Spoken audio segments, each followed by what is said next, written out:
Dr. Fauci, give us vaccines. Help all the people who have been quarantined. We'll wear our masks and we'll have to stay distant.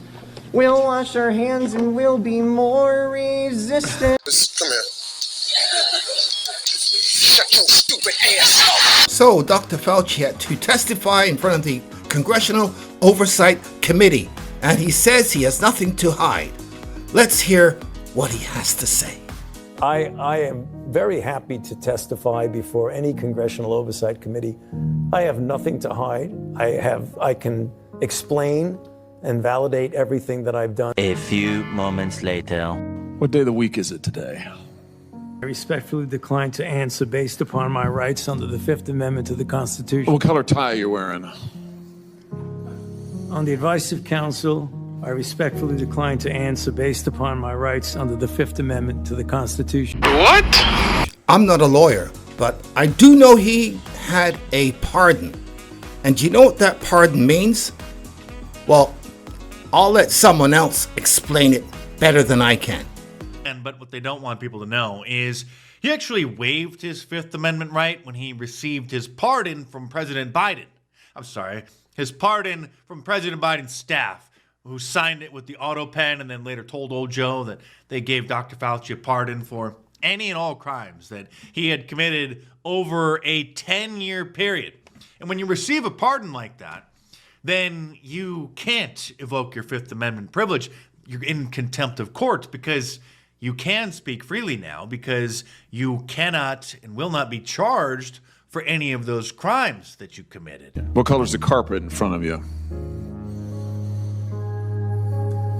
On the advice of counsel, I respectfully decline to answer based upon my rights under the Fifth Amendment. That was the infamous Mr. Fauci on Capitol Hill yesterday after getting a subpoena to testify about his numerous lies about the pandemic, mask mandates, lockdowns, the origin of the virus, the safety of the vaccine, the whole thing.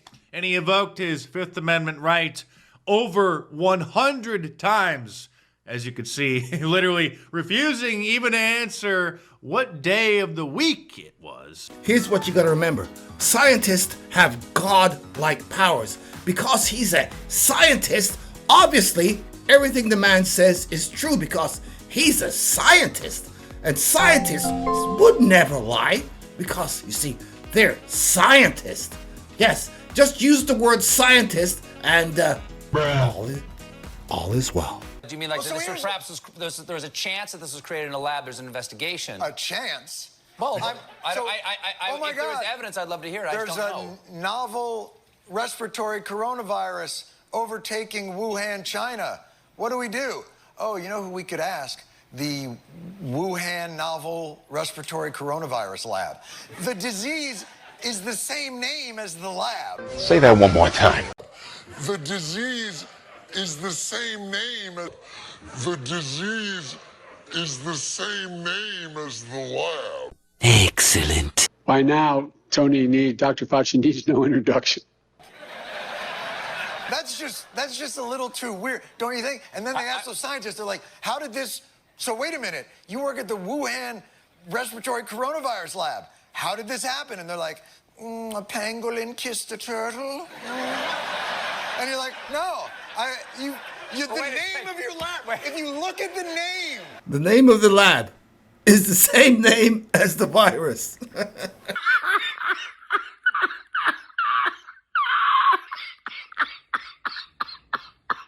Dr. Fauci is trusted, a truth teller. So my message to you is this. Listen to Dr. Fauci. First of all, I didn't recommend locking anything down. And the record will show, Neil, that we didn't recommend shutting everything down. A few moments later.